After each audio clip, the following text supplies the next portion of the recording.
நீங்க தாவேக்காவுக்கு ஆதரவாவே பேசிட்டு இருக்கீங்க. தாவேக்காவுக்கு ஆதரவா பேசுறதுக்கு ஒரு அழைப்பு விட்டுறாங்களா? தாவேக்காவுக்கு பேசிட்டு இருக்கீங்க. இப்ப சொல்றேன், ஒரு அருமையான கேள்வியை கேட்டீங்க. எனக்கு பெயர் வைத்தவர் பெரியார். இங்கதான் திராவிடர் கழகம் உருவானது.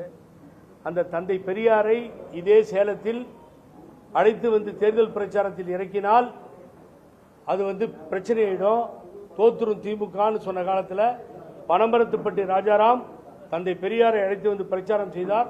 அந்த தேர்தலில் திராவிட முன்னேற்ற கழகம் ஒரு மாபெரும் சரித்திர வெற்றியை படைத்தது. அப்புறம் எல்லா இடத்துக்கும் தந்தை பெரியாரை கூப்பிட ஆரம்பிச்சாங்க.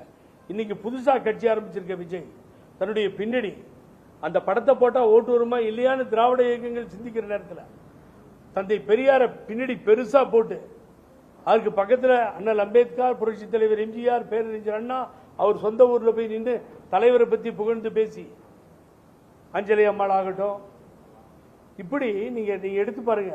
ஆகவே திராவிட இயக்க தலைவர்களை கொண்டாடுகிறார் விஜய் என்றால் நான் கொண்டாடத்தான் செய்வேன், நான் பாராட்டத்தான் செய்வேன், நான் புகழ்ந்து பேசத்தான் செய்வேன். இதே அசம்பிளியில் கலைஞர் ஸ்டாலின் அவர்கள் முதல்வர், மக்கள் திலகம் புரட்சி தலைவர் எம்ஜிஆர் பெரியப்பான்னு சொல்லும்போது நான் பாராட்டி பேசுறேன். அதுக்கு பின்னாடி தங்கம் தென்னரசு சொன்னார், மற்ற அமைச்சர்கள் சொன்னார்கள். இங்கிருந்து போனவங்க தான் அங்கே இருக்காங்க, எல்லாரும் சொல்லும்பொழுது பாராட்டுகிறோம்.